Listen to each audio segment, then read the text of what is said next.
Buenas noches, señoritas, señores, ¿me escuchan? Hola, Buenas. doctor, buenas noches. Bien, vamos a empezar. ¿Empezamos ya o damos algunos minutos? Bien, pues daremos unos minutos.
Bien, señoritas, señores, yo creo que podemos empezar. ¿Sí? Bien, entonces empezamos. Me permiten, vamos a proyectar.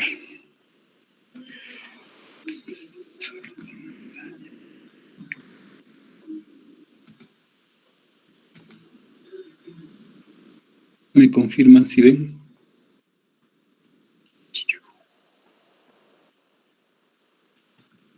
Listo, muy bien. Entonces empezamos. No hay nadie en espera, ¿no?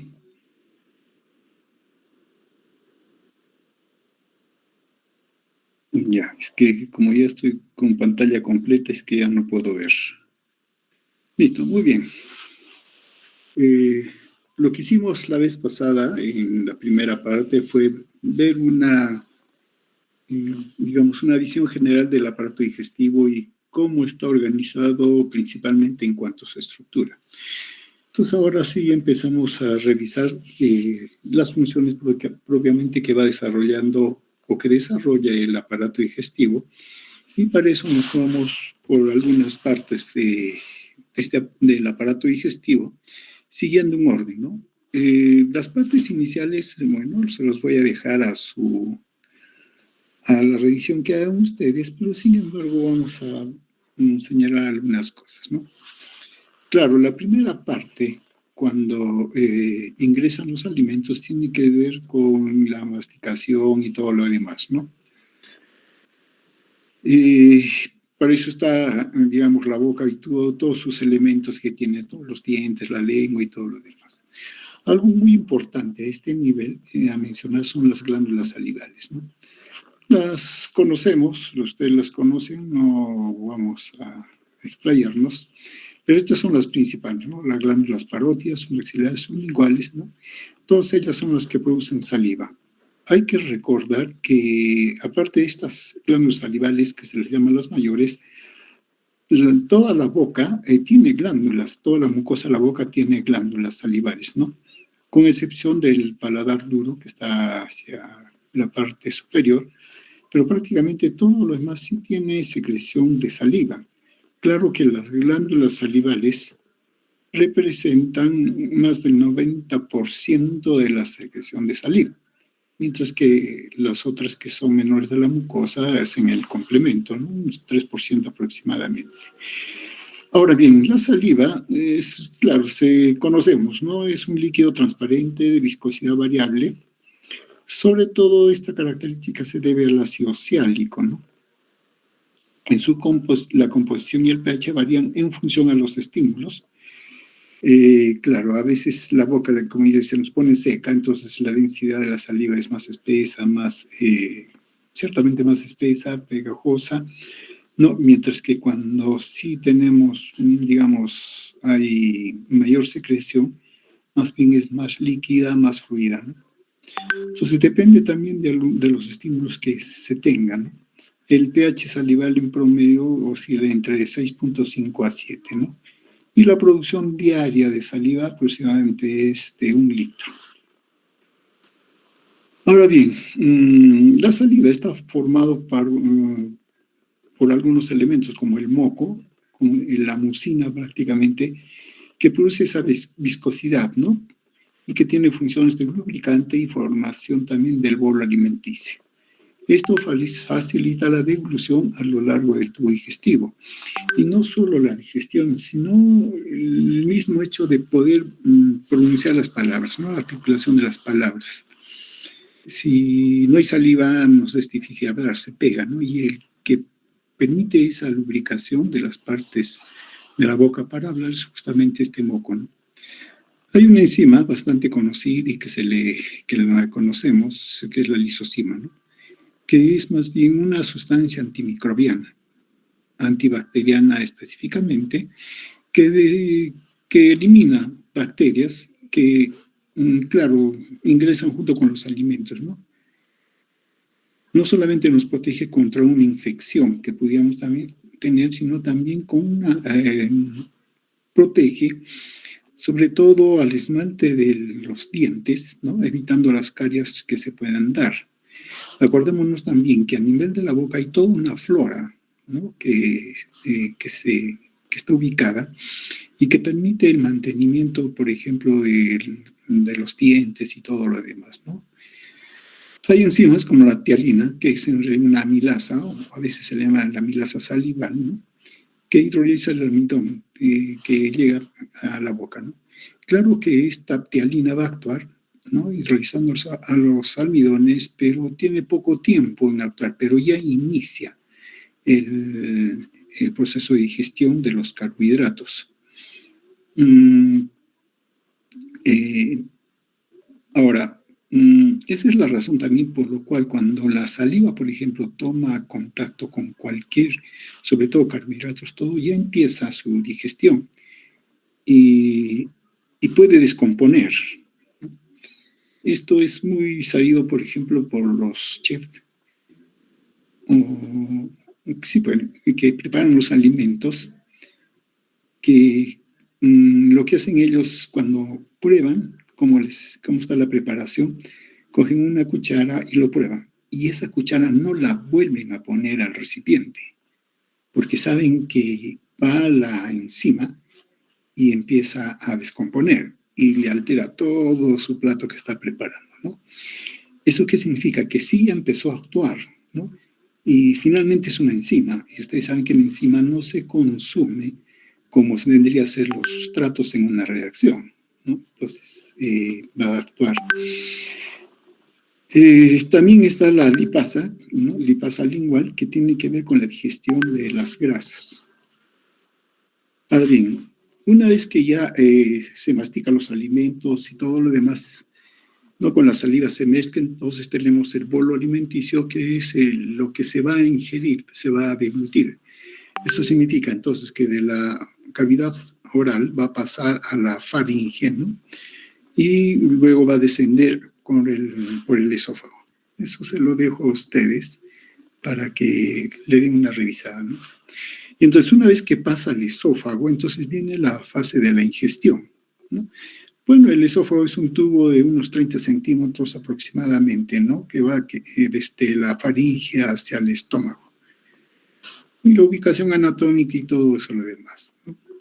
Tiene una capa mucosa, que es un epitelio plano poliestratificado no queratinizado, una submucosa, tejido conjuntivo y una capa muscular, ¿no? Muscular lisa, perimetrales y longitudinales, ¿no?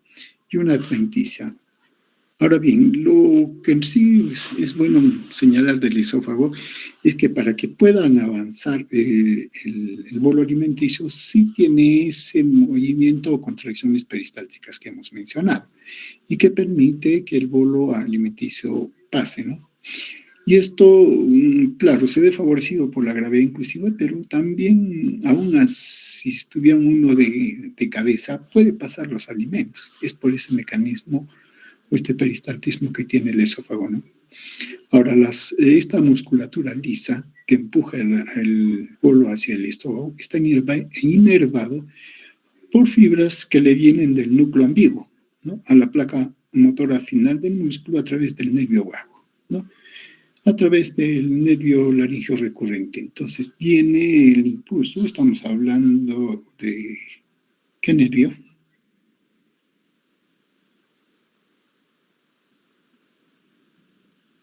Ya, ese nervio. Entonces lo que va a hacer es que, que se contraiga el esófago, ¿no? Y controlando entonces ese movimiento peristáltico. Ahora, hay dos puntos del esófago que son de interés. En la parte superior, ¿no?, se encuentra lo que se llama el esfínter esofágico superior, que divide la faringe del esófago y está formado por el músculo cricofaringio y que está adherido al cricoides. Es músculo estriado. La primera parte o el tercio superior del esófago es músculo estriado, pero aunque es músculo estriado, es de, digamos, manejo involuntario, inervado por el 10º par craneal y ramas del plexo esofágico. Entonces, se contrae este esfínter esofágico superior y empieza entonces ya la deglución. Y en la parte inferior, en comunicación con el estómago, está el esfínter esofágico inferior, que separa el esófago del estómago, ¿no? Bueno, hay toda una discusión, pero la mayoría dice que no es un esfínter anatómico propiamente dicho, sino fisiológico. Pero es claro que existe una estructura muscular, sobre todo circular, que se encuentra en este lugar. Entonces, sí hay músculo, ¿no? Pero todos dicen que es parte o sería parte de todo el músculo que es el esófago. Entonces, no hay un específico, pero lo que es cierto, sí funciona. Y entonces puede contraerse y puede dar una presión elevada de 10 a 25 milímetros de mercurio en estado de reposo. ¿Eso qué significa? Que sí lo cierra, ¿no? Y cuando bien pasa el bolo alimenticio hacia el estómago, se dilata, ¿no? Esto ya es bajo control del plexo mientérico, que también ya lo hemos descrito, deja pasar y luego se cierra, ¿no? De tal manera que no permite el regreso. Este es el esfínter esofágico, también conocido como cardias, ¿no?, o hiato esofágico, que también se le llama. Ahora, puede haber alteraciones a nivel de estos dos esfínteres, sí, ¿no? Sobre todo en el esfínter esofágico inferior, ¿no? Cuando hay alteraciones, por ejemplo, en el esfínter esofágico inferior, lo que puede suceder es de que el contenido del estómago pueda salir o regresarse, ¿no? Y entonces eso causa una irritación, ¿no? A nivel del esófago y se siente en el, no sé si alguna vez han tenido este problema, ¿no? Sobre todo cuando se come, digamos, en exceso, ¿no? Entonces, puede haber una alteración del esfínter esofágico inferior que no es capaz de cerrar adecuadamente para evitar el paso del contenido del estómago al esófago, ¿no? Eso se llama una enfermedad por reflujo gastroesofágico cuando se hace, digamos, crónico, ¿no? Pero también hay el otro problema, que por daño del nervio que estimula la propulsión del esofágica, el esfínter esofágico inferior se cierra, ¿no? Y claro, se cierra como una válvula y por lo tanto no deja pasar el contenido. Y el contenido se queda atrapado en la parte inferior del esófago. Eso va a dar lugar a que se distienda todo eso. A eso se llama la calasia, ¿no? El esófago pierde motilidad con el tiempo, se dilata y la comida se acumula en el esófago, que es diferente al reflujo gastroesofágico que hemos mencionado, que es más bien por una relajación inadecuada del esfínter esofágico inferior. La calasia más bien está causada por una contracción sostenida, ¿no? Y queda, y entonces no permite el pasaje del bolo alimenticio del esófago al estómago. Y bien, hablando del estómago, bueno, es el órgano, digamos, es parte del tubo digestivo, es el primer órgano prácticamente que inicia la digestión, ¿no? Dentro del tubo digestivo. Y tiene una característica especial, ¿no? Una forma de J, como se le llama, pero que tiene una gran distinción. Y es porque tiene una función de recibir, algunos dicen almacenar los alimentos, el bolo alimenticio que está llegando, ¿no? Porque no es que lo almacene como reserva, sino que lo va a almacenar para que se inicien los procesos de digestión. Y esa es la otra función que tiene el estómago. Inicia los procesos de digestión del bolo alimenticio, los alimentos que han llegado, ¿no? Pero para eso tiene otra función, el de mezclar los alimentos. Todo lo que se ha ingerido, mezclar y empezar la digestión. Aparte de eso, tiene también la función de transportar, ¿no? Todo lo que llega desde el bolo alimenticio al intestino delgado, al duodeno, previa digestión y todo lo demás, ¿no? Entonces, lo que va a suceder es que en la medida que el estómago cumple con su función de digestión y mezcla con las secreciones gástricas, se va a formar un líquido, un líquido llamado el quimo, que tiene ese semilíquido donde está prácticamente digerido y no hay elementos formes que pasan al duodeno. Cuando tiene esas características recién pasa el quimo y el esfínter pilórico lo deja pasar. Bueno, entonces sí permite el pasaje o transporte de los alimentos, pero previo proceso de digestión.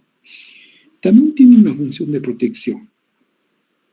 Claro, el estómago, para poder iniciar el proceso de digestión, tiene el ácido clorhídrico, pepsina, enzimas y todo lo demás, pero también secreta mucus. Ese mucus protege al estómago también del daño que pueden recibir las enzimas de ácido clorhídrico, pero a su vez también muchos de los microorganismos que vienen con los alimentos son destruidos por el alto nivel de pH que tiene el estómago. Entonces, por eso es que digamos, de hecho, todos los alimentos que tienen bacterias, microorganismos, son destruidos a nivel del estómago. Y eso nos da una protección, ¿no? Y aparte de eso, también tiene una regulación. Cuando el estómago está vacío, ¿qué sucede?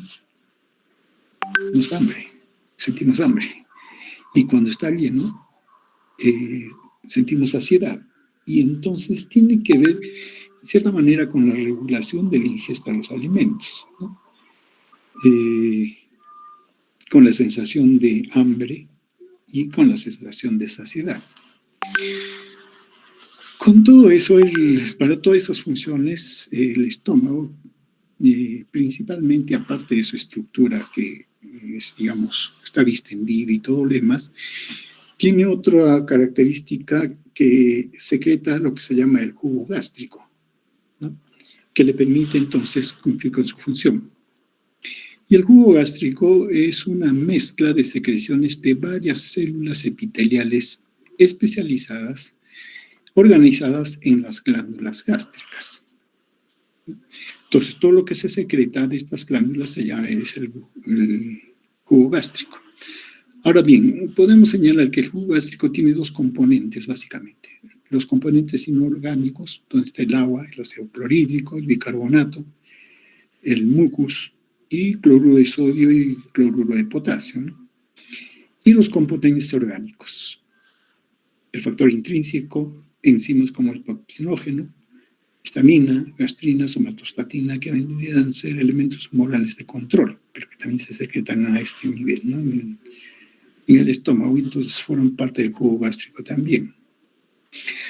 Siendo breves en la descripción, el estómago, las glándulas gástricas tienen básicamente 4 tipos de células. Las células principales que producen el pepsinógeno, ¿no? Ahora bien, el pepsinógeno es una proenzima que se activa por el ácido clorhídrico a pepsina, ¿no? Y es una enzima proteolítica que degrada proteínas.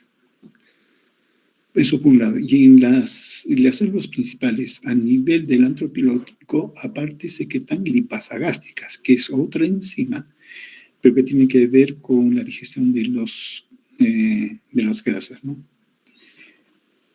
Luego están las células parietales que producen el ácido clorhídrico, las células de la mucosa que se crean en la mucosa o el mucus que protege la pared del estómago.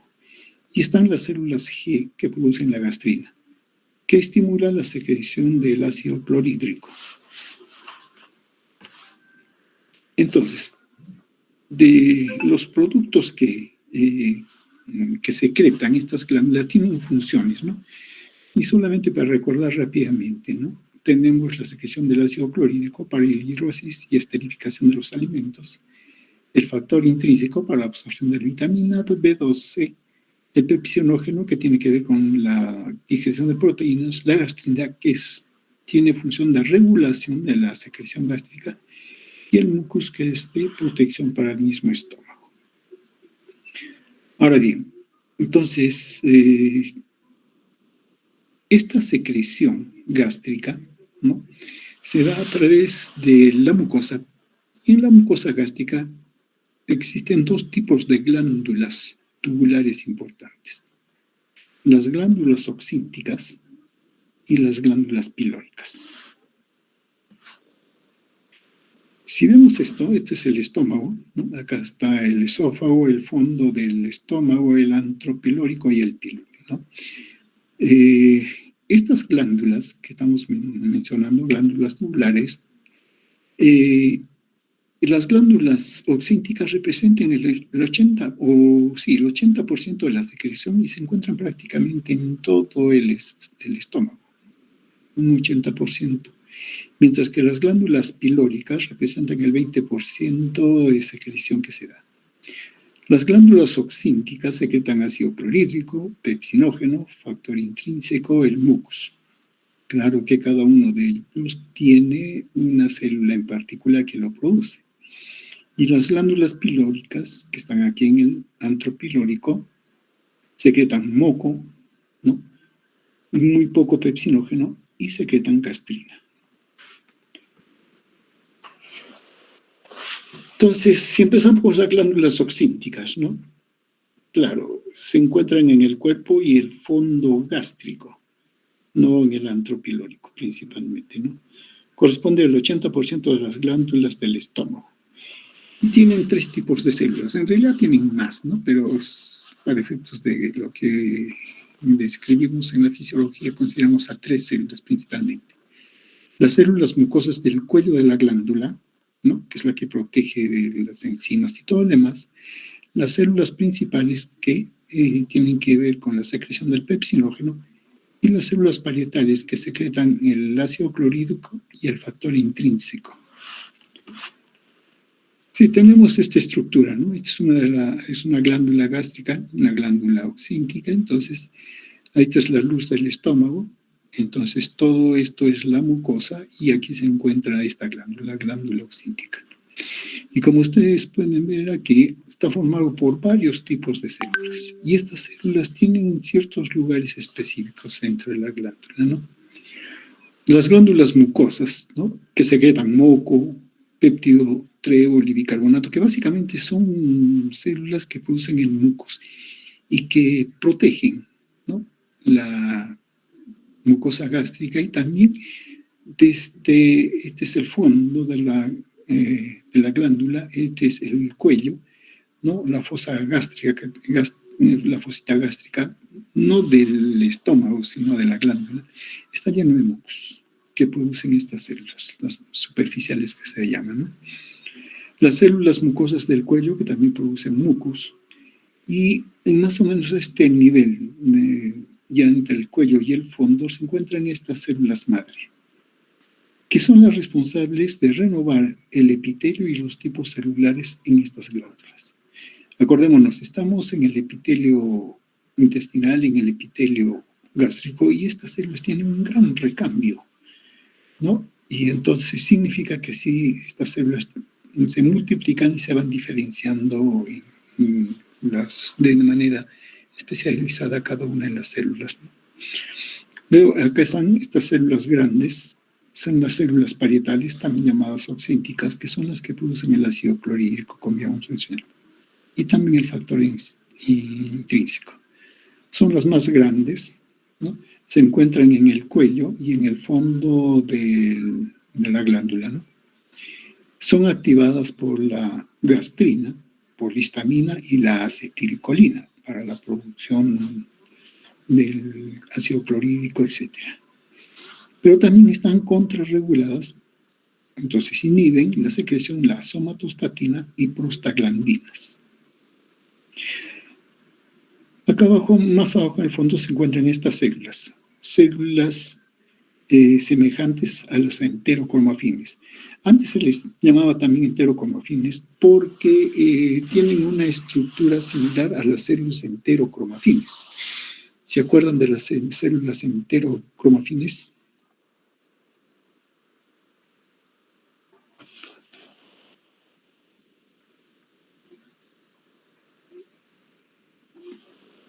¿Aló? Sí, deben acordarse. Está en el intestino. Sí, eso también, ¿no?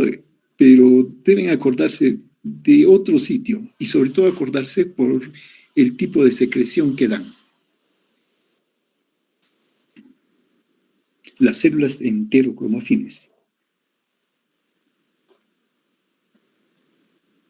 secretan serotonina. Y claro, ellas no se encuentran acá, las células enterocromafines, ¿no? Porque son células sensoriales. También se encuentran en el intestino y lo que hacen es liberar serotonina, ¿no? Pero, doctor, hasta donde creo que yo entendí es que estas células sí secretan serotonina, pero en el lumen intestinal no. ¿O en dónde más secretan serotonina? No, sí va a haber, solo que estoy haciendo una comparación. Porque estas células a las que usted se está refiriendo son conocidas ahora como células semejantes a las enterocromafines. ¿Y por qué? Porque las células enterocromafines son otras. Y sí secretan serotonina. Estas células semejantes a las enterocromafines secretan histamina. Y tienen la función de secretar ácido ácido clorhídrico, ¿no?, de la célula.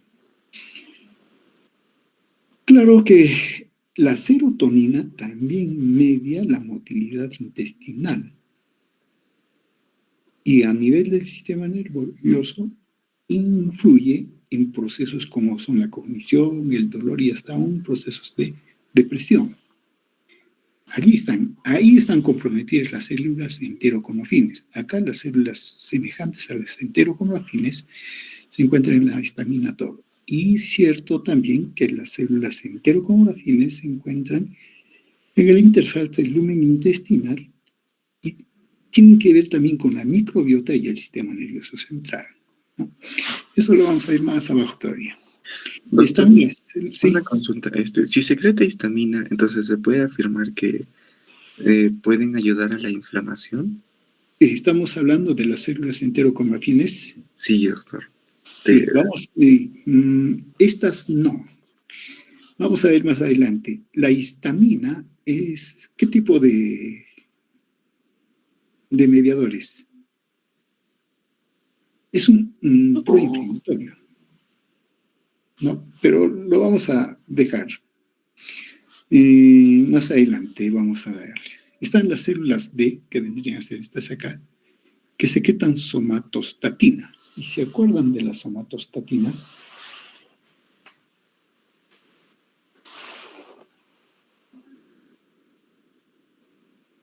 Creo que inhibe a la hormona del crecimiento, doctor.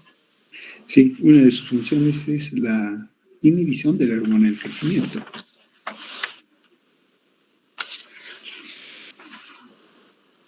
Entonces, estas ya no tendría que ver. Si tienen que ver la somatostatina con la hormona del crecimiento, ¿dónde actúa entonces? En el hipotálamo. También se encuentran las células D en el páncreas, que tienen que ver con la inhibición de la insulina y el glucagón. Son mecanismos de control. Y a nivel gastrointestinal, ¿no?, a nivel del estómago, que también estas células están en el duodeno, inhiben la secreción de la gastrina, la colecistocimina, secretina, por ejemplo, y por eso también inhiben la secreción del ácido clorhídrico e inhiben la motilidad intestinal. Entonces, tienen esos efectos a través de la somatostatina. Vamos a ver que en el estómago, en el control, hay hormonas que tienen que ver con su estimulación y hay otras que tienen que ver con su depresión. Esto para regular la función, ¿no? Por eso nos dicen acá, las células D secretan somatostatina y acordémonos que la somatostatina, por lo que dijo también su compañero, tiene otras funciones, ¿no? Y es cierto, muchas de los mediadores, como la colecistocimina, la somatostatina, etcétera, fueron ubicados, digamos, a nivel del intestino y pronto se los encontró en otros lugares, sistema nervioso, y entonces actúan como neurotransmisores. Claro, por la identificación que se tiene, mantienen su nombre, ¿no? Y están las células principales, ¿no?, que son más pequeñas y se encuentran en el fondo de las glándulas, ¿no? Secretan el pepsinógeno y también una lipasa. Y están las células G, que vendrían a ser que se encuentran más cerca, digamos, en proporción al antro pilórico, ¿no? Son las que secretan gastrina. Y la gastrina es un estimulante para la secreción gástrica. Entonces, miren, las glándulas oxínticas en realidad son bastante complejas, porque sus componentes, sus células, producen varios tipos de mediadores que tienen que ver, uno, con la función propiamente del estómago, digestión, todo, pero que también tienen que ver con el mecanismo de su control, ¿no? Bueno, aquí tenemos, por ejemplo, las células semejantes a las enterocromafines, ¿no? Y que secretan la histamina. Y la histamina actúa sobre la célula parietal, ¿no?, estimulando la secreción del ácido clorhídrico. Y hablando de la secreción del ácido clorhídrico, el ácido clorhídrico se forma o se produce en las células oxínticas o células parietales. Y estas tienen una estructura, un diseño especial, ¿no? Miren, claro, aparentemente parecerían una glándula, pero no es una glándula, es una célula, ¿no? Con un epitelio, con una membrana celular bastante plegable, ¿no? Y que dan lugar a un conducto por el cual secretan hacia la luz de la glándula el ácido clorhídrico. Todo esto está protegido por el mucus, ¿no? Para evitar que el ácido clorhídrico lo dañe. Y el ácido clorhídrico se libera de este borde sin cepillo que se le llama hacia estos canalículos. Si tomamos en cuenta la célula parietal, ¿no? Se indica como un modelo, este vendría a ser, ¿no? Acá tenemos la luz del canalículo y este líquido intersticial. Y la producción del ácido clorhídrico depende de esta bomba, de la hidrógeno potasio ATPasa. Esta bomba saca un hidrógeno y mete a la célula un potasio, ¿no? Gasta energía, ¿sí? Porque lo saca a contragradiente. Acordémonos, los hidrogeniones son los que dan la acidez y la luz del canalículo, por la acidez que tienen, ya hay un elevado número, una elevada concentración de hidrogeniones y tiene que sacar para seguir produciendo los hidrogeniones para el ácido clorhídrico, entonces lo saca contragradiente. Y también ingresa al potasio en contragradiente. Acordémonos que el potasio aquí está en mayor concentración, mayor cantidad, ¿no? Entonces esta bomba hace esto, saca los hidrogeniones, ingresa potasio. ¿De dónde saca los hidrogeniones? De la descomposición, diríamos, del ácido carbónico. Y para eso, el CO2 que se encuentra en el intersticio, en la célula, es hidratada y forma ácido carbónico. Luego el ácido carbónico se disocia en bicarbonato y el hidrogenio. Lo otro es que se obtiene en la célula parietal por descomposición del agua. Un grupo oxidrilo y un hidrogenio. Si tiene el hidrogenio, la bomba lo saca y ingresa el potasio. Bueno, acá está la bomba de sodio-potasio ATPase, aquí ingresa también potasio, saca el sodio, ¿no es cierto? Sí hay un ingreso de sodio también que se da a nivel de la célula parietal, pero ingresa a través de su gradiente, ¿no? El cloro es sacado también por la misma célula, pero a través de un canal, ¿no? Y esto por un flujo continuo del cloro. Entonces, cuando la célula oxíntica produce el ácido clorhídrico, no lo produce propiamente, sino que por un lado saca el hidrógeno y por el otro lado sale el cloro. No salen juntos. Como hay una salida de hidrógeno y todo lo demás, hay un arrastre de agua que también acompaña, ¿no? Ahora bien, aquí tenemos la bomba de hidrógeno potasio ATPasa que ingresa al potasio y saca el hidrógeno. Este hidrógeno sale, pero no sale directamente a la luz, sino sale a esta capa, que es la mucina o el mucus, pero formado sobre todo por mucina y bicarbonato. Y forma como una especie de entramado, ¿no? Y queda como que tuviera canalículos por el cual el hidrógeno se desplaza hacia la luz probablemente, atravesando esta capa. Esta capa es protectora debido a que por la mucina y el bicarbonato que se encuentran, tiene un pH de 7. Pero la luz del canalículo, sí, puede tener un pH muy bajo, hasta 2. ¿Cuánto dijimos que podía ser el pH del estómago? 0.8. 0.8, ¿no? Hasta allí. Es que, ¿qué sucede? Por este lado salió el hidrógeno y por el otro lado está saliendo el cloro. Y aquí en la capa de la mucina no se juntan, están separados. Esto por su camino propio y esto por su camino propio. Y solo cuando ya llegan los dos a la luz, el cloro y el hidrógeno se juntan y sí tenemos el ácido clorhídrico. Pero una vez formado el ácido clorhídrico en la luz del canalículo, ya no le hace efecto a la mucosa, a las células, porque el mucus lo protege. Si el ácido clorhídrico fuera formado dentro de la célula parietal, ya es ácido y actuaría y destruiría la célula parietal, destruiría todo, ¿no? Entonces, la formación del ácido clorhídrico lo hace ciertamente la célula parietal, pero no propiamente, porque sabe lo peligroso que es y por eso lo saca, ¿no? Ahora, el paso fundamental para la síntesis del ácido clorhídrico es justamente el control de esta bomba, la hidrógeno potasio TPasa. Y esta bomba está controlada por dos sistemas, ¿no? O por dos vías. La vía dependiente del calcio y la vía dependiente del AMP cíclico. La vía dependiente del calcio depende del estímulo de dos tipos de estímulo. De la acetilcolina, entonces estamos hablando del vago, del sistema parasimpático, que a través de receptores M2, M3 estimula esta vía. Entonces estimula el hidrógeno potasio ATPasa, entonces secreta hidrogeniones. Y la otra son receptores de gastrina. Entonces la gastrina actúa aquí. Y estas estimulan esta vía, la vía dependiente del calcio.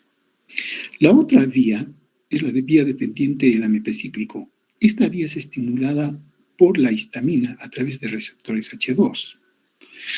Aclarando un poco lo que dijo su compañero, ¿no? La histamina es también un mediador, es un neurotransmisor, acuérdense, y también tiene funciones en la respuesta inmunitaria. Pero bien, la histamina aquí actúa a través de receptores H2 que son específicos. Prácticamente el único lugar donde se encuentran receptores H2 es a este nivel.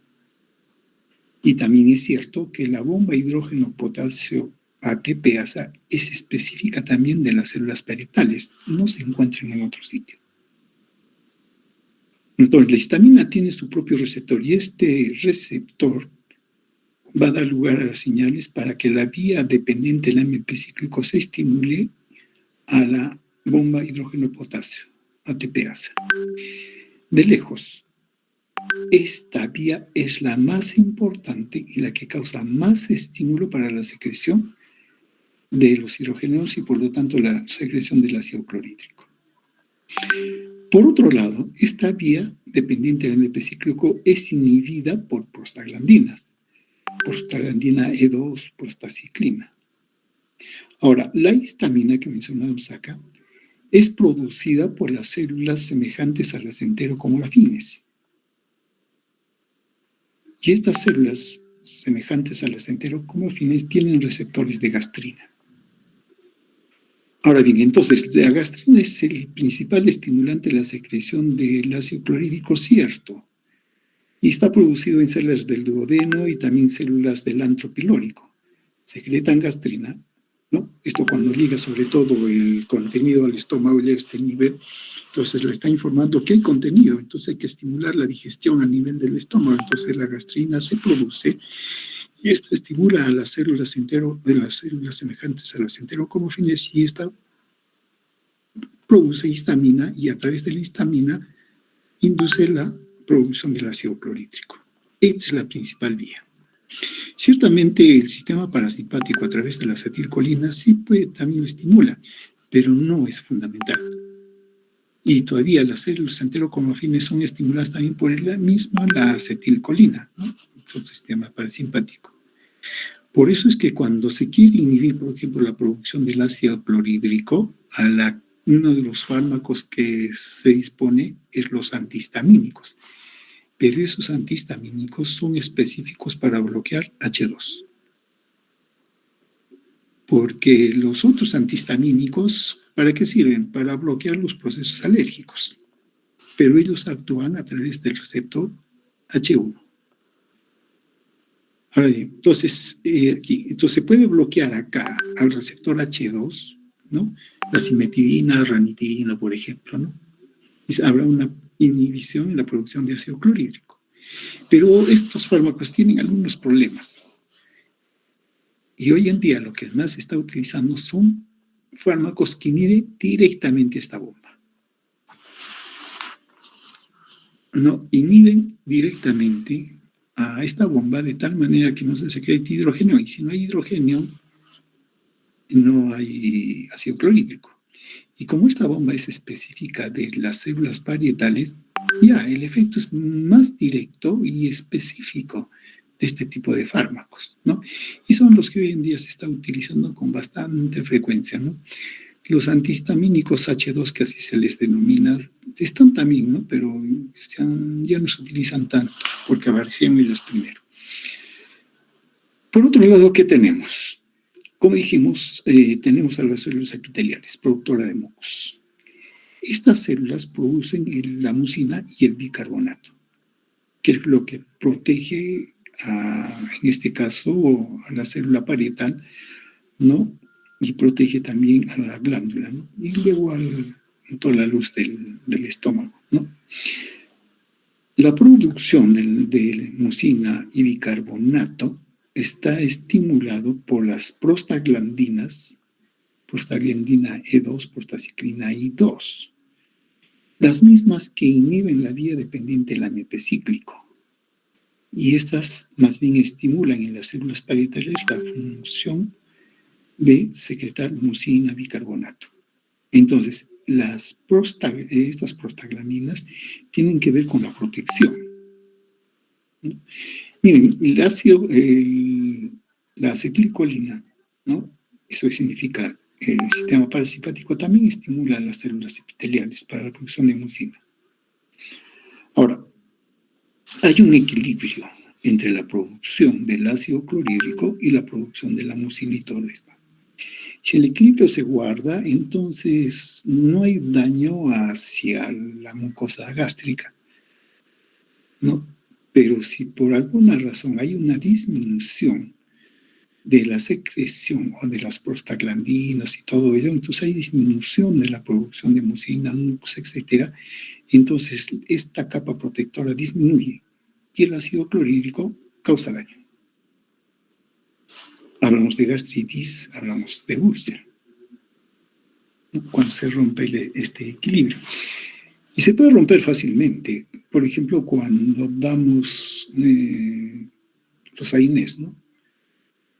La aspirina, indometacina, ketorolaco, todo, aquellos que lo utilizamos para calmar el dolor. Ellos actúan inhibiendo la síntesis de prostaglandinas. Entonces, ¿qué es lo que hace? Como efecto colateral, porque acá hay prostaglandinas, no se produce prostaglandinas. Y por lo tanto, el efecto de control o control negativo de la bomba hidrógeno-potasio ATPasa dependiente del AMP cíclico desaparece y la producción de mucina también disminuye. Y entonces lo que queda es una exposición o condiciones para que el ácido clorhídrico que se está produciendo cause daño, ¿no? Esas son algunas de las ventajas, ¿no? Pero básicamente nos describe y nos describe, nos señala el papel que cuentan para el control de la secreción del ácido clorhídrico en las prostaglandinas, ¿no? Muy bien. El principal estímulo para la secreción de la gastrina y la secreción de ácido clorhídrico son la presencia de proteínas, las proteínas que se han ingerido y que se encuentran en el estómago. Estas estimulan la secreción de gastrina y por lo tanto de la secreción gástrica.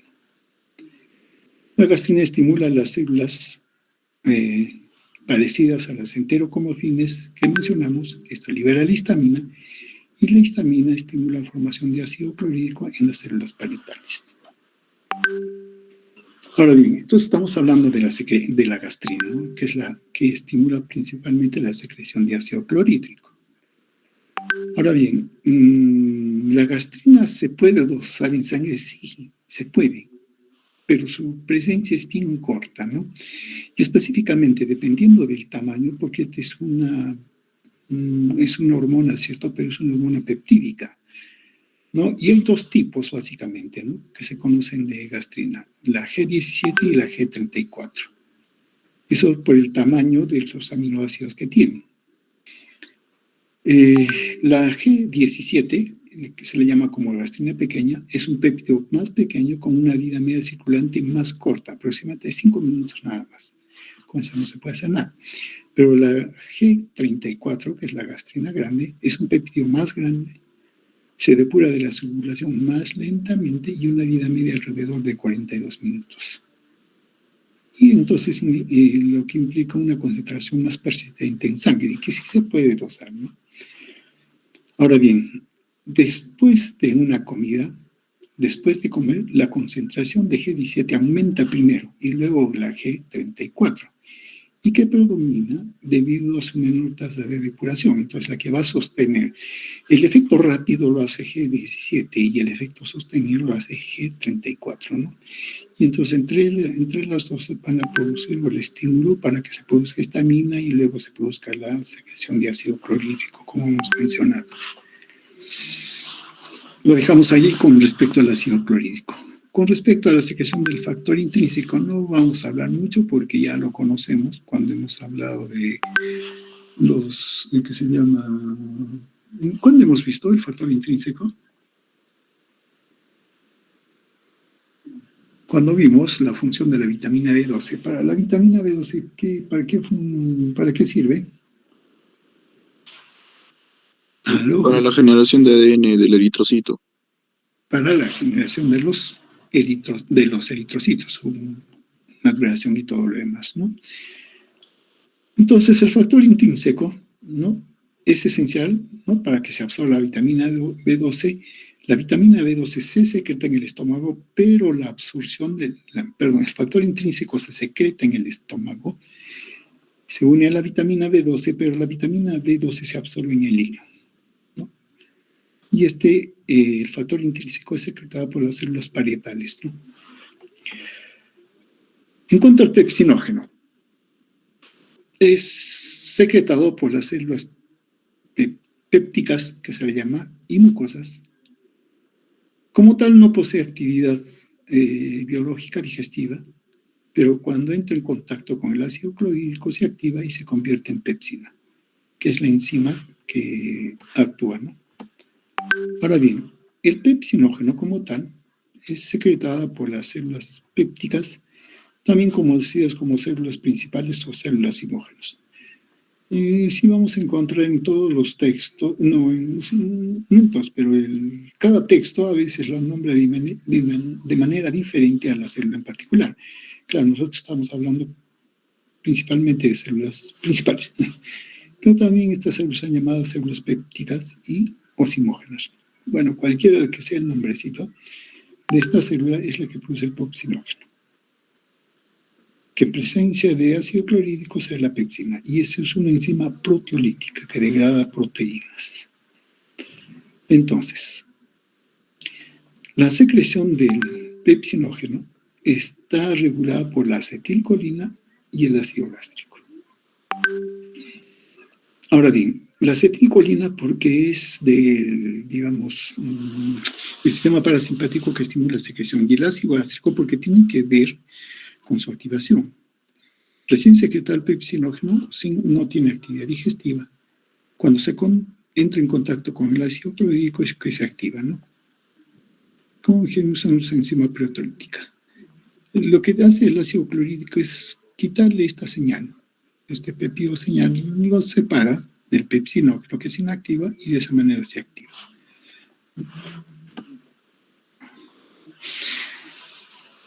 Con respecto a las glándulas pilóricas, ¿no?, que secretan grandes cantidades de moco que ayudan a lubricar el movimiento de los alimentos en el estómago, cierto.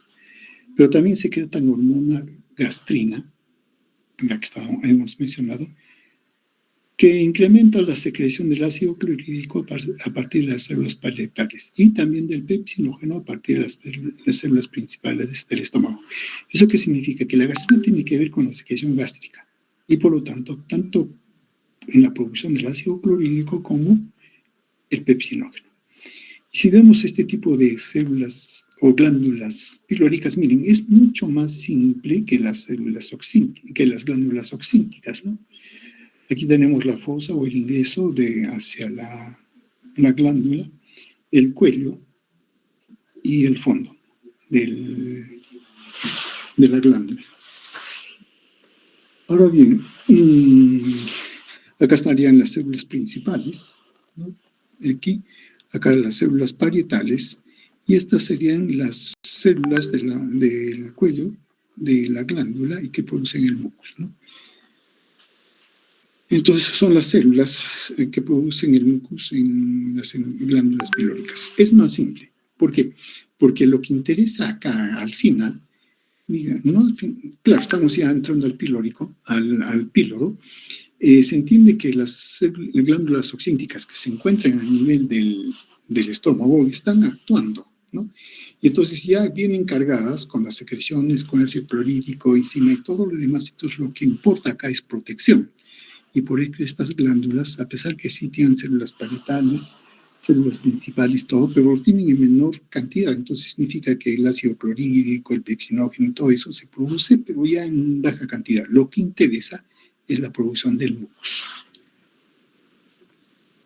Ahora bien, aparte de eso están también las células las células mucosas superficiales que cubren todo el revestimiento del epitelio del estómago.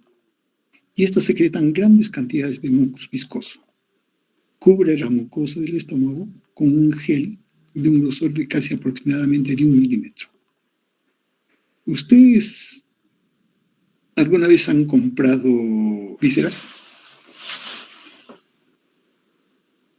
¿Nunca han hecho? Sí, doctor. ¿Qué es lo que se hace? Se voltea, ¿no es cierto?, para lavar.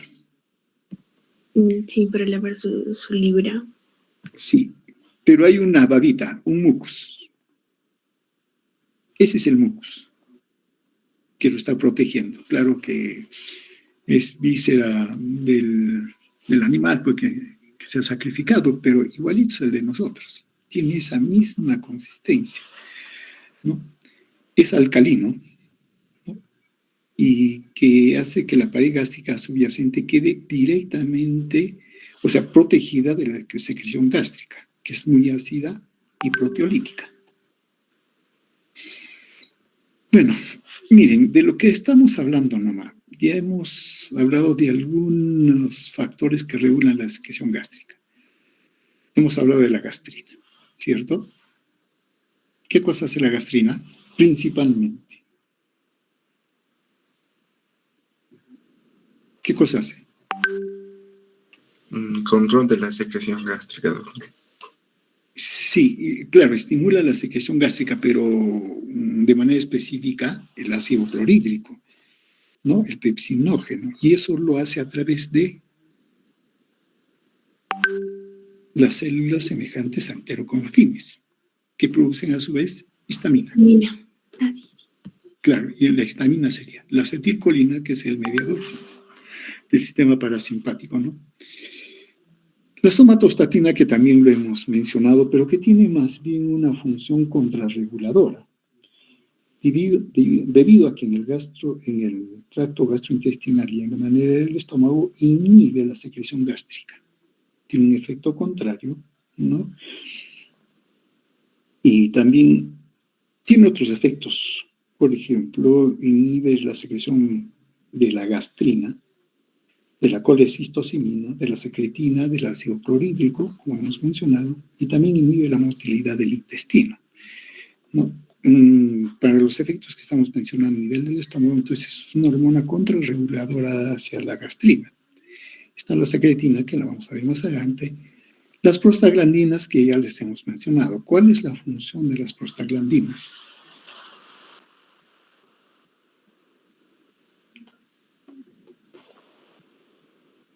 Inhibir ácido clorhídrico y producir moco.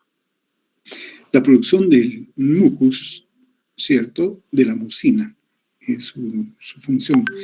Y hay otros como la colecistocimina y el péptido inhibidor de de qué se llama este péptido inhibidor gástrico, o también conocido como péptido insulinotrópico dependiente de la glucosa, que lo vamos a ver después, inclusive lo vamos a ver cuando hablemos sobre la secreción de la insulina, pero que aquí también tiene efecto, ¿no?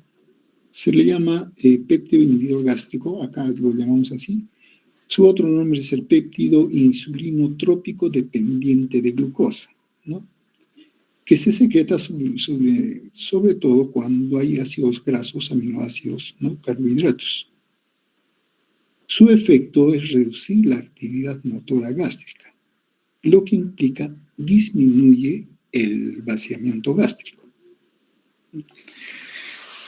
Como digo, lo vamos a volver a ver más adelante. Ahora, aparte de lo que hemos hablado de la secreción del ácido clorhídrico, el pepsinógeno, en el jugo gástrico hay también otras enzimas, como la lipasa gástrica. Sí, la lipasa gástrica sí se produce a nivel del estómago, ¿no? Para empezar la digestión de los lípidos. Está la amilasa gástrica, pero que en realidad no se secreta en el estómago, sino es la amilasa que ingresó con el bolo alimenticio. ¿Cómo se llama la amilasa a nivel de la saliva? Tiolina. La tialina, ¿no? La tialina que sí se produce por la saliva, así que fue ingerido. El estómago no produce amilasa, a pesar que se le pone este nombre, ¿no? La amilasa gástrica. Y está la gelatinasa. ¿Qué cosa es la gelatina? Conocen la gelatina, ¿no es cierto? Sí, doctor. ¿Qué cosa es la gelatina? Carbohidrato. Proteína. Es proteína, ¿no? Entonces, el estómago sí produce, no tiene el nombre de gelatinasa, porque ese nombre de gelatinasa más se da para la industria, ¿no? Para degradar justamente la gelatina. El nombre más correcto acá es la pepsina tipo P, que eso sí lo produce el estómago, para degradar proteínas, ¿no? Entonces, en vez de gelatinasa, más conveniente es decir pepsina tipo B. Ahora bien, ese es en cuanto a la secreción que se da a nivel del estómago, ¿no? Pero también debemos ver el otro lado. El estómago tiene también la función de motilidad, de contracción, para que pueda mezclarse los alimentos y también pueda, digamos, seguir su camino mientras se da la digestión, todo eso hacia lo largo del intestino, pasar al duodeno. Y considerando esto, su función, digamos, mecánica del estómago, al estómago se le considera en dos partes. El fundus gástrico, que no es el fondo gástrico, es otra forma, estos términos son diferentes, ¿no? El fundus gástrico, que recibe y almacena los alimentos, ¿no? Ese que recepciona cuando uno ingiere los alimentos, pasa al estómago, entonces el fundus gástrico los almacena y sí tiene una gran capacidad de relajarse al momento de la ingesta y por lo tanto hace un fenómeno de acomodación al contenido que se viene. Si esto falla, este fenómeno de acomodación, se produce síntomas como dolor abdominal, esto por la distensión, ¿no? Y también cuando uno siente que el estómago está lleno, distendido, da lugar a la saciedad, ¿no? O sea, ya no quiere comer, ¿cierto? Pero si es que hay una alteración, podemos tener como que el estómago siempre está llenado, porque no se le distiende, no acomoda. Y entonces, este fundus tiene un sistema de señalización, entonces como que la persona ya comió. Cuando se hace para bajar de peso la resección, en buena cuenta el fundus es el que más se saca, por eso no acomoda, tiene menos capacidad. Y la otra parte, que tiene que ver, sí, con digamos, la expresión de los alimentos para su digestión, es el antro gástrico. No estamos diciendo antropilórico, estamos diciendo antro gástrico. Esa es la segunda parte, o le llaman también la parte distal del estómago, que sí tiene movimientos fuertes y rápidos, tipo peristáltico. El de acá arriba no, por ese fenómeno de acomodación, el fundus gástrico, no tiene ese tipo de contracción, más bien se distiende, ¿no?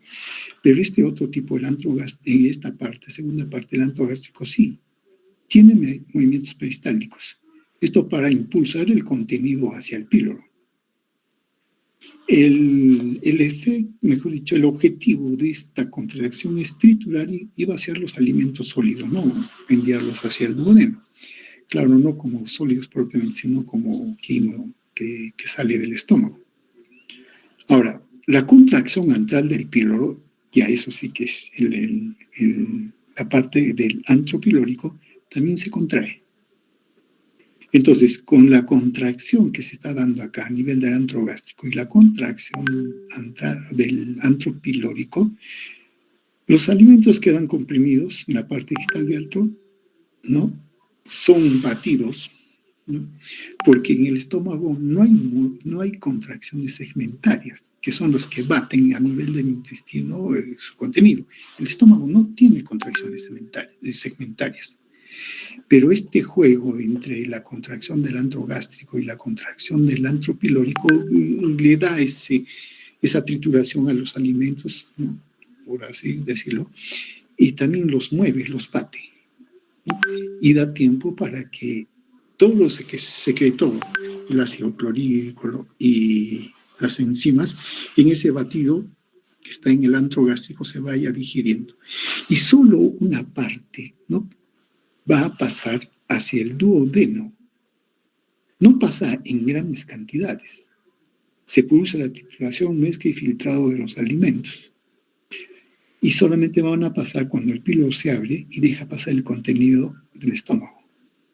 Entonces, como que el antro pilórico también tiene su contracción y el esfínter pilórico se cierra, ¿no? Y se cierra el antro pilórico, hace contracción y el antro gástrico también, y van batiendo y dando tiempo para que haga la digestión. Y solo poco a poco el píloro se abre y deja pasar el contenido gástrico. Ahora, todo este tipo de actividad que tiene el estómago se señala que está bajo control de un marcapaso gástrico, ¿no? Y más o menos se señala que este marcapaso gástrico está compuesto por células contráctiles internas ubicadas en el cuerpo medio distal del estómago. Más o menos aquí. Y acá está lo que estamos mencionando. Esta es la primera parte del estómago, ¿no?, que se le llama el fundus gástrico, y la segunda parte es el antro gástrico. Este es el antro pilórico. Este es el antro gástrico y este es el fundus. Anatómicamente, esto de aquí es el fundus o el fondo del estómago. Pero hablando fisiológicamente se hace este tipo de separación. Este es el fundo gástrico donde almacena al contenido, se distiende y todo lo demás, y este es el antro gástrico. Aquí recepciona, almacena, ¿no?, el contenido. Aquí se está dando principalmente la digestión, que luego pasa al antro pilórico para que pueda pasar, ¿no? Esas son las dos divisiones. Y este marcapaso estaría ubicado en este lugar. Bueno, también hay un poco de discusión, pero lo que sí es cierto, el estómago, ese control que tiene de contracción depende de los estímulos eléctricos que tiene. Y como habíamos hablado en la clase anterior, el estómago se contrae con cierta frecuencia que va de 3 a 4 veces por minuto, ¿no? Ahora bien, ¿a qué se deben estas contracciones? A los cambios lentos y ondulantes de su potencial de reposo, que más o menos son de 5 a 15 milivoltios que habíamos definido, y con una frecuencia de 3 veces por minuto. Entonces, ese sería el ritmo de trabajo del estómago. Si ese ritmo se acelera, se tiene la que se llama la taquigastria. Y si se enlentece, bradigastria. La bradigastria está por debajo de 3, 2.5, 2 veces por minuto, y la taquigastria está por encima de 4, 4.5, 5, ¿no? Claro, pero no es suficiente esas variaciones como para que sí dé algunas alteraciones. Ahora bien, entonces, la taquigastria y la bradigastria son alteraciones asociadas, por ejemplo, con síntomas como náuseas, dispepsia funcional, síndrome del intestino irritable.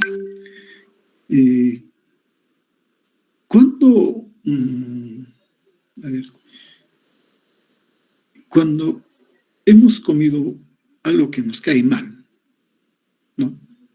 Inclusive que puede estar bien la comida, el alimento, o sea, puede estar bien, pero qué sé yo, pues tiene algo que no nos causa, digamos, placer, nos vienen náuseas. Y entonces esas náuseas se deben a que hay un aumento en la actividad contráctil del estómago. Y el estómago es sensible y tiende a botarlo. Y para botarlo empieza la contracción más rápido. Y después de las náuseas suelen venir los vómitos, ¿no? Entonces, hay un aumento de las contracciones mecánicas del estómago, ¿no? En la dispepsia funcional también. Cuando ha comido uno, a veces en exceso, como que suena el estómago, ¿no? Claro. Ahora bien, el otro extremo, que es la bradigastria, por ejemplo, pueden también dar lugar a problemas de dismotilidad, por lo tanto, afecciones en el vaciamiento gástrico, muy conocido como la gastroparesia. Gastro, estómago, paresia de tensión, ¿no? Hemiparesia, ¿no? Por ejemplo. Entonces, como que el estómago se detiene y entonces se queda el contenido en el estómago. ¿Y esto va a causar problemas? Sí va a causar problemas. Muy bien. Ahora, ¿cómo se controla la secreción gástrica? Hemos hablado de hormonas y todo lo demás, ¿no? Hay 3 fases que se conocen para la secreción gástrica. La fase cefálica, la fase gástrica y la fase intestinal. Claro, el estímulo de la secreción gástrica en la fase cefálica básicamente corre por cuenta del vago. Pero acordémonos, el vago es motor, sí, pero también es sensitivo. Entonces, acá está involucrado el sistema parasimpático, que estimula la producción de pepsinas y el clorhídrico, todo como habíamos hablado más antes, ¿no? La fase gástrica tiene que ver con los reflejos nerviosos secretores locales. También hay reflejos vagales, estimulación gastrina, histamina, por ejemplo. Y la fase intestinal son más bien mecanismos nerviosos y mecanismos hormonales que el duodeno o el intestino le transmite al estómago. Obviamente esto va a ser a través de la circulación. Por eso la gastrina que se produce en el intestino, en el duodeno, sí pasa circulación para llegar al estómago, ¿no? Por eso dicen efectos o mecanismos hormonales. Entonces, en estas fases de secreción gástrica, como son 3, la fase cefálica, que es la que comienza antes de la entrada de los alimentos al estómago. Esto empieza con la vista, al ver los alimentos, ¿no? Las señales que comienzan esta fase son transmitidas por el nervio vago, claro, que estimula la contracción, estimula la secreción, etc. Y este estímulo de secreción gástrica aporta el 30% para la estimulación de la secreción gástrica. Está la fase gástrica. Esta comienza cuando los alimentos están en el estómago y al llegar, ¿no? Intervienen reflejos vagovagales. Claro, por eso mencionamos que el vago es sensitivo, lleva información, pero también es efector, reflejos entéricos locales y mecanismo del control de la gastrina que le hemos estado comentando. Esta fase de secreción aporta el 60% para el estímulo de la secreción. Y la fase intestinal comienza cuando los alimentos llegan al duodeno. Interviene el mecanismo de control de la gastrina y aporta 10% del estímulo para la secreción gástrica. Entonces tenemos la fase cefálica, la fase gástrica y la fase intestinal que regulan la secreción del estómago, ¿no? La fase cefálica, como mencionamos, corre cuenta principalmente por nervio vago. Pero para eso, claro, están los estímulos visuales, ¿no? Cuando uno ya ve el alimento, ¿no? Entonces, y si es de nuestro agrado, empieza el estímulo. Empieza la secreción salival, ¿no? Y empieza el estímulo a nivel central, ¿no? Y entonces, claro, depende principalmente del vago, pero también hay otros nervios, el noveno y el séptimo. ¿Qué tendría que ver el noveno y el séptimo?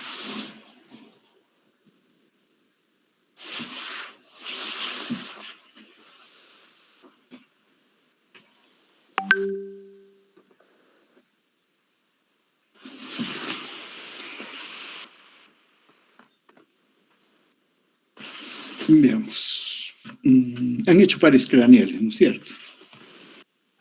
¿Han hecho el sentido del gusto? ¿Aló? ¿Están Sí, ahí? doctor. Sí, Ya. doctor.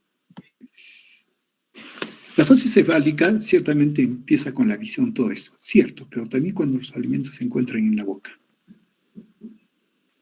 Y en la boca se encuentra la lengua. ¿Y qué cosas? ¿Para qué sirve la lengua? Para batir los alimentos que están triturando, masticando, sí, cierto, ¿no? Y también sirve para la deglución, ¿no? Porque la lengua se pega al paladar, ¿no? Y se pega, pero se pega hacia adelante primero y luego hacia atrás. Entonces el bolo alimenticio se va hacia la faringe, ¿no? A la orofaringe. ¿Qué cosa hay en la lengua? Papilas gustativas. Las papilas gustativas. Y tiene un territorio especial, ¿no? 2 tercios anteriores y 1 tercio posterior. Y el tercio anterior, ¿quién recoge la sensación del gusto? El séptimo nervio. El séptimo par craneal. Y la parte posterior, el glosofaringeo. El noveno, ¿no? Entonces llevan información. ¿Hacia dónde llevan información del gusto? ¿Hacia dónde llega esta información? Al centro del gusto. ¿Dónde está el centro del gusto? El bulbo raquídeo. ¿Dónde se encuentra? Tracto solitario, doctor. Llega al tracto solitario, porque es también sensitivo. Acordémonos, es vía aferente visceral especial. Y sí llega al núcleo solitario, pero no se queda ahí. ¿Hacia dónde más se va? Al tálamo, doctor. Al tálamo. Y luego, A los lóbulos parietales. específicamente,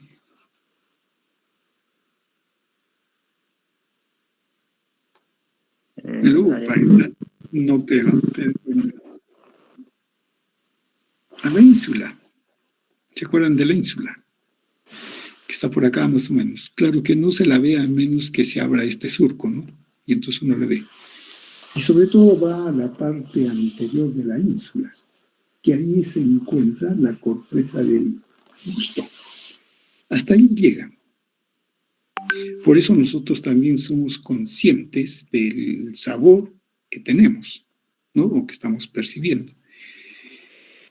Y claro, esto estimula desde niveles superiores, baja esta vez hacia el tronco encefálico, de ahí al nervio vago para estimular, ¿no? Las secreciones glandulares primeramente, y también va a empezar a estimular la secreción gástrica. La fase gástrica, como dijimos, ya esto se sucede cuando los alimentos, el bolo alimenticio llegó al estómago. Y esta fase gástrica está regulada tanto por mecanismos neurales como hormonales. En cuanto a los mecanismos neuronales, claro, a nivel del estómago hay receptores, ¿no? Quimiorreceptores, ¿no? Y también receptores de estiramiento, mecanorreceptores. Estos detectan aumentos del pH y la distensión. Y entonces van a llegar, son captados y a través de impulsos o nervios aferentes llega al centro de control. Bueno, no es tanto un centro de control, pero sí llega al plexo submucoso. ¿Cómo se llama ese plexo submucoso? Meissner, Auerbach. Meissner. Meissner. Me pregunta, me responde. Le respondo. Meissner.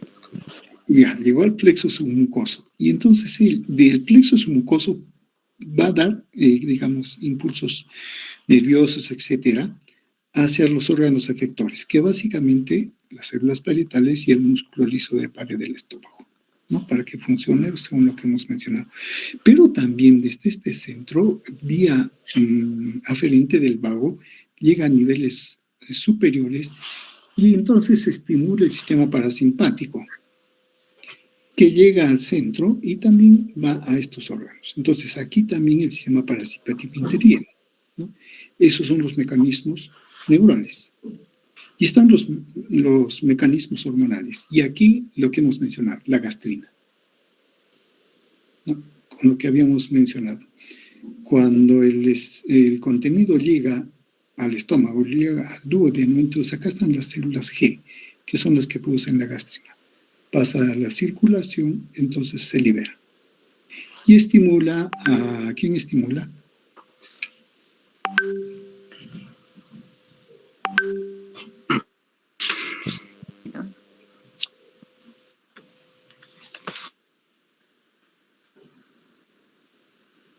A las células Parecidas a las enterocromáticas. semejantes a las enterocromafines, ¿no? Y se produce la secreción de ácido clorhídrico más. Otros mediadores que también dan lugar a la estimulación de esta fase gástrica son la acetilcolina, por lo que hemos descrito, la cafeína, por ejemplo, un alto pH del quimo, ¿no? Mientras más alcalino es, hay mayor secreción de ácido clorhídrico. Veamos. ¿Cuánto es el pH del estómago, dijimos? El máximo. 0.8. No el máximo, el mínimo. Claro, si decimos el mínimo de pH, significa el máximo de acidez. 0.8, ¿no? En términos generales, se considera hasta 2 el pH del estómago. Cuando el pH del estómago está en 4 o 5, por un mecanismo reflejo que estamos mencionando acá, aumenta la secreción de ácido clorhídrico. Aumenta. Y entonces, el estímulo que se da es el pH, la elevación del pH, ¿no? Mientras más alto sea el pH, más estímulo para la secreción del ácido clorhídrico y todo lo demás. Esto tiene importancia también en la clínica, por ejemplo, cuando uno quiere, la persona dice tengo acidez, ¿no? O tiene úlcera también, ¿no? Entonces hay que neutralizar el ácido clorhídrico. Y básicamente hay dos tipos de fármacos, ¿no? Aquellos fármacos que inhiben, neutralizan el ácido clorhídrico, los famosos, que se llama, no son antihistamínicos, los que inhiben la acidez, ¿no? Los que inhiben ácido. El bicarbonato, no, vendría a ser, ¿qué se llama? La bomba, doctor. La bomba. No. Hay dos formas de inhibir o disminuir la acidez en el estómago. Uno, mediante fármacos, como ya hemos mencionado, el lansoprazol o omeprazol, que vienen siendo inhibidores de la bomba, o los antihistamínicos H2. Ese es uno. Pero hay otros medicamentos, los antiácidos comunes, como el magnesio, ¿no?, que se toman. Inclusive hay tabletas masticables, ¿no?, los dos. Y también está el bicarbonato, como sal de Andrews y todo lo demás, ¿no? Ya. Por ejemplo, hay una acidez. Se puede tomar un antiácido tipo hidróxido de magnesio. Vienen en tabletas masticables, vienen también en solución para beber, ¿no? Y se tiene el bicarbonato, tipo sal de Andrews y todo lo demás. Cuando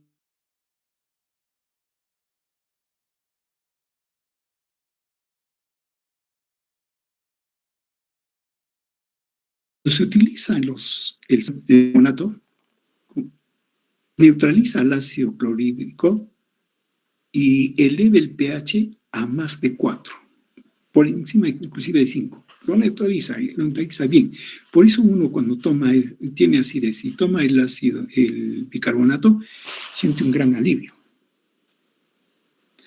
Pero ¿cuál es el problema? Como lo eleva por encima de 4 de 5, el estómago produce más ácido clorhídrico. Eso se llama efecto rebote.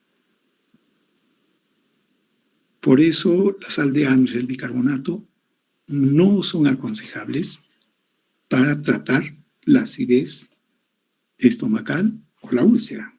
No se trata con eso, porque causa el efecto rebote.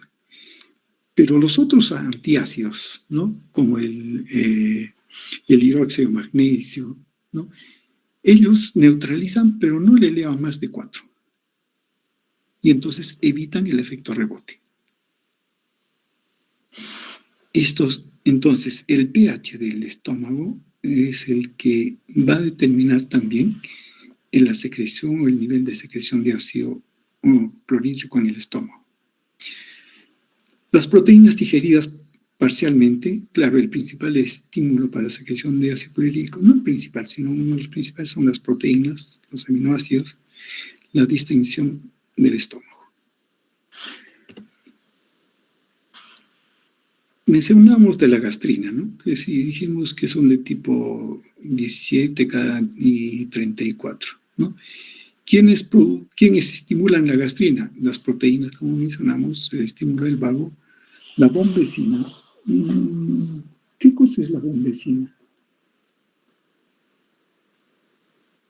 Es un mediador, es también un péptido que estimula a nivel tanto a nivel del antropilórico la secreción de la gastrina, ¿no? Pero tiene la bombecina otros, otros efectos a otros niveles. Por ejemplo, a nivel del sistema nervioso central y en el hipotálamo, regula, por ejemplo, la sensación del apetito. En el aparato digestivo, tiene que ver con el estímulo de la gastrina, ¿no? Y a nivel de los pulmones, tiene que ver o interviene en el crecimiento y desarrollo de los pulmones en el feto. Por eso les mencionamos, varios de estos mediadores tienen otros efectos en otros lugares, ¿no? Acá nos interesa a la bombecina porque estimula la secreción de la gastrina, ahí nomás, pero tiene en otros lugares otros efectos.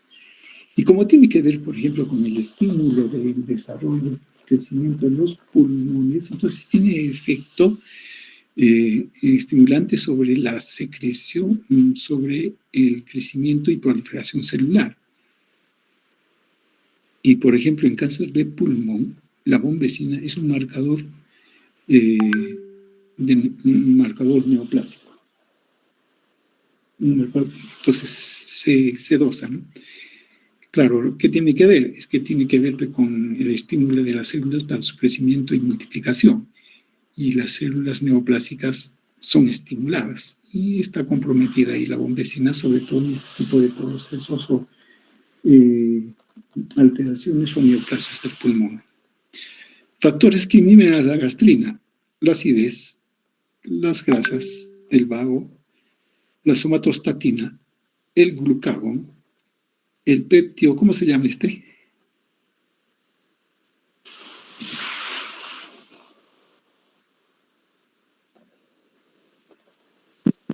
¿Cómo se llama este? Péptido, no, ¿cómo dijo el doctor? Insulinotrópico. Péptido insulinotrópico Dependiente de glucosa. dependiente de glucosa. Claro, eso es cuando estemos hablando de control de glucosa, pero aquí, ¿cómo se le llama? Péptido inhibidor gástrico. Es el mismo, solo que tiene dos nombres. Y bueno, digamos, esos dos nombres hacen connotación a las funciones que se describen, ¿no? Y este otro, el péptido inhibidor vasoactivo, ¿no? Que es el BIP. La acción de la gastrina: estimulación de la producción de ácido, de pepsina y acción trófica celular, ¿no? Y estábamos hablando, ¿no?, del control hormonal de la fase gástrica. Está la gastrina, que estimula las glándulas gástricas, fortalece la contracción del esfínter inferior del esófago, aumenta la motilidad estomacal y relaja el esfínter pilórico. Miren, cuando se estimula la secreción de la gastrina, entonces se secreta ácido clorhídrico y esto disminuye el pH del estómago, entonces se hace más ácido. Esta disminución del pH del estómago, del ácido, inhibe la secreción de la gastrina. Y si se inhibe la secreción de la gastrina, entonces ya no hay, o disminuye la secreción de ácido clorhídrico y entonces aumenta el pH. Es menos ácido y al aumentar el pH, disminuir la acidez, claro, entonces se secreta gastrina. Cuando ingresan los alimentos al estómago, tienen un efecto de neutralizar el pH. Y claro, entonces como ingreso los alimentos y disminuye el pH, se hace menos ácido. Y eso es lo que estimula la gastrina. Ese es el mecanismo, ¿no?, digamos, intrínseco que tiene el estómago para controlar la secreción de la gastrina y luego del ácido clorhídrico. Y tenemos la fase intestinal. Esta fase empieza cuando la comida entra al intestino. Los reflejos que se dan en esta fase tienen efectos inhibidores que enlentecen la salida del quimo desde el estómago. Al duodeno, en el estómago se da inicio de la digestión, ¿no?, pero ya tiene que estar, digamos, procesado hasta el quimo. Y en realidad donde se va a dar el principal, lo grueso de la digestión va a ser en el duodeno, en el intestino, en el duodeno, en el ilio. Allí se va a dar, ¿no? Pero ellos no tienen una gran capacidad de almacenamiento, de contención. Y el proceso de digestión es un poco más lento, ¿no?, que ha iniciado el estómago. Entonces, controlan al estómago para que el estómago no vaya a pasar hacia el duodeno una cantidad que rebase la capacidad funcional del duodeno o del duodeno, del intestino, en lo que viene a ser la digestión, ¿no? Esto hace entonces de que en este control se pueda promover una digestión continua. También está regulado tanto por mecanismos neurales como hormonales. La distensión del duodeno por la presencia del quimo provoca el reflejo gastroentérico. Claro, del estómago hacia el intestino. Entonces, este es un mecanismo neuronal. ¿Qué es lo que tenemos aquí?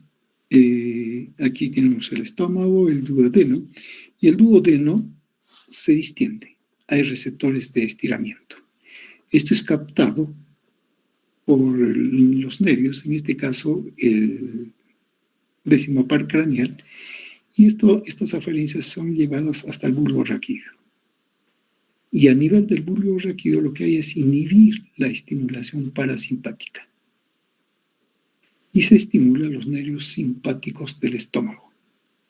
Y el simpático tiene un efecto contrario al parasimpático, inhibe las contracciones, cierra más bien el esfínter, no lo abre, ¿no? Entonces, de tal manera que enlentece la actividad del estómago. La fase intestinal está mediada también por mecanismos hormonales, y dos son las principales, ¿no?, que se secretan a nivel del intestino delgado: la secretina y la colecistocimina. En cuanto a la secretina, ¿no?,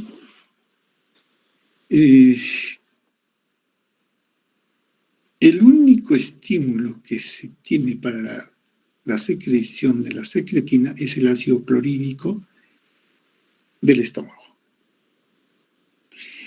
¿Y esto por qué? Porque si,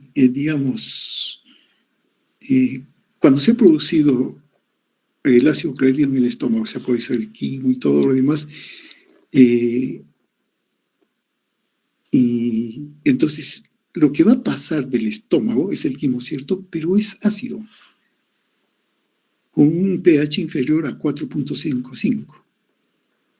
Ese pH, a nivel del duodeno, activa y estimula a la secreción de secretina.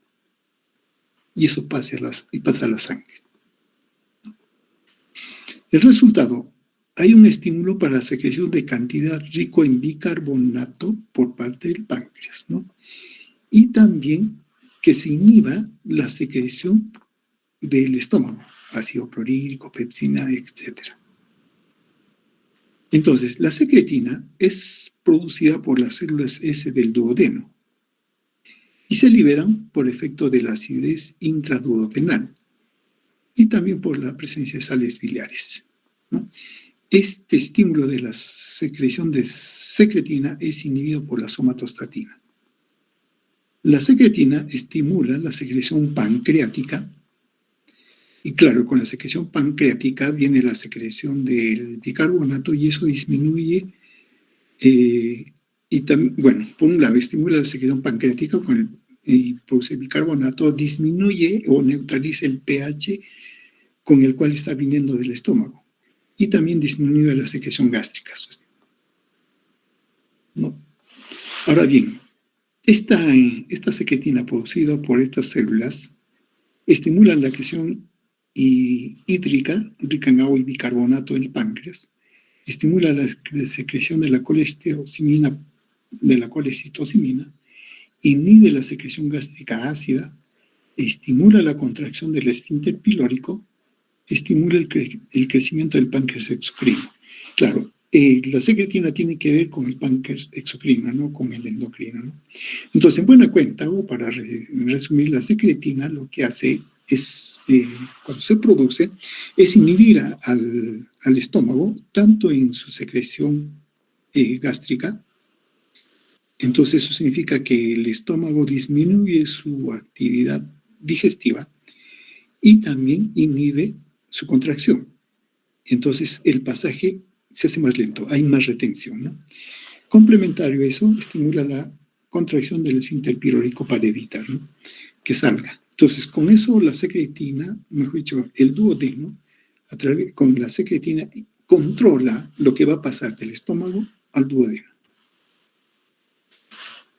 La colecistocimina. Esta se produce en respuesta a la presencia de grasas y aminoácidos de los alimentos ingeridos en el duodeno. Es secretada por las células I de la mucosa del duodeno. Y trabaja la colecistocimina, actúa a través de dos tipos de receptores, el A y el B. Y miren que se encuentran en el intestino y también en el cerebro. arriba tiene también otros efectos. Pero a nivel del intestino, por medio de la digestión. En el cerebro contribuye a la sensación de saciedad y puede modular también la ansiedad, ¿no? Entonces, la colecistocimina se produce en el duodeno, ¿no? Donde se sintetiza y se libera. Su efecto es en varios flancos, ¿no? Uno, induce la contracción de la vesícula y las vías biliares, reduce la secreción del ácido gástrico, la actividad gástrica, ¿no? Disminuye el vaciamiento gástrico, induce la producción de enzimas digestivas del páncreas y también del bicarbonato, relaja el esfínter de Oddi, ¿no? Para que pueda salir lo que está viniendo tanto del páncreas como de las vías biliares, ¿no? E incrementa la producción de la bilis a nivel del hígado.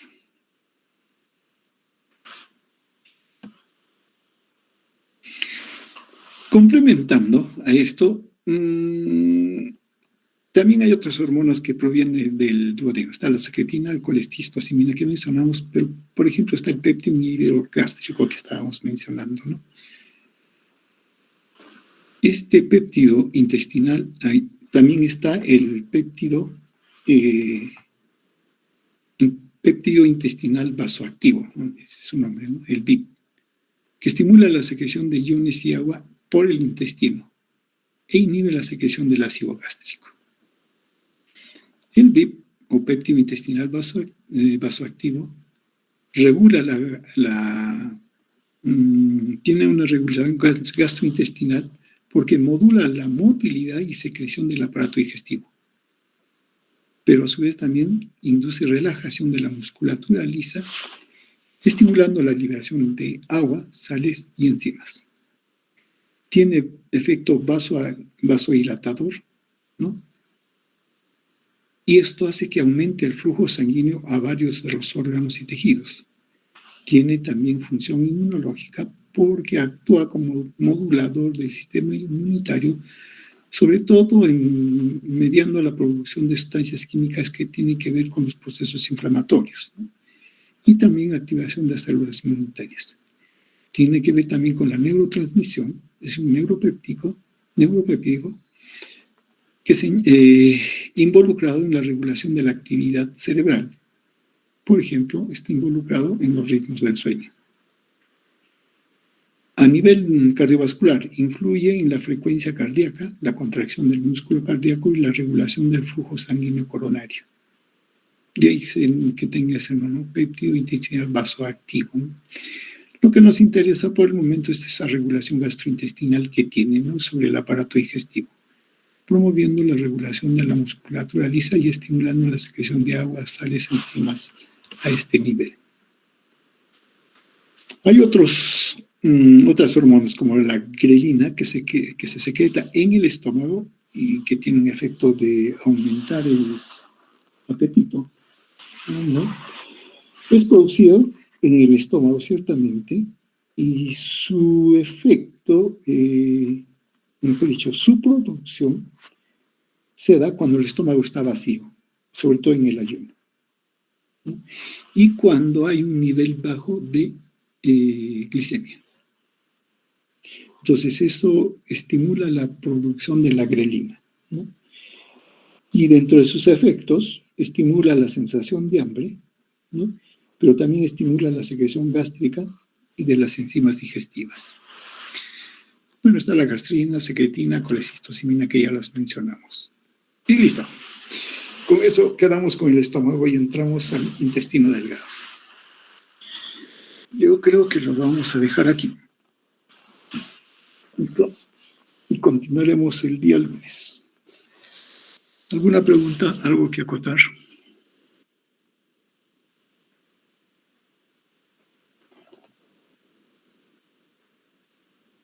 No hay preguntas, no hay nada. Entonces, yo creo que acá hasta aquí llegamos y Continuamos el día lunes.